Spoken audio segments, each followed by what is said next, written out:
In this next futuristic film, Joseph Gordon-Levitt plays an assassin who gets his victims from the future and is paid handsomely for the cleanup.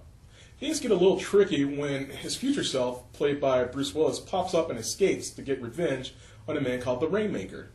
Now, both men are being hunted. Willis by his younger self and Levitt by his employers. How will it turn out? Only time will tell. I found this to be a great movie, even though it was a little slow and predictable for me. There's a lot of setup, but it takes too long to get to the point.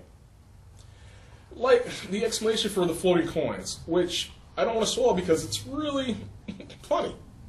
Everything does come in full circle at the end in the movie if you wait for it. What I enjoy about this film is Levitt and Willis' characters. They hated each other with a passion.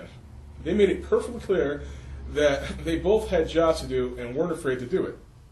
Of course, Willis had to pull his younger self out of the fire many times, despite telling him to get out of town. The young man just did the opposite.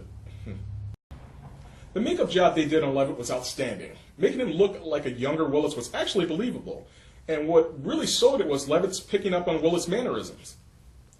They also came up with some gruesome effects for when we see what happens when a looper loses his target. It's not a pretty sight indeed.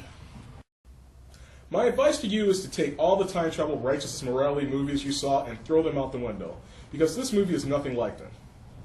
You can catch Looper, rated R, and in theaters now. If you like this movie, you might want to check out Idiocracy, starring Luke Wilson for a comedic point of view of the future, and The Time Machine, based off H.G. Wells' novel starring Guy Pearce.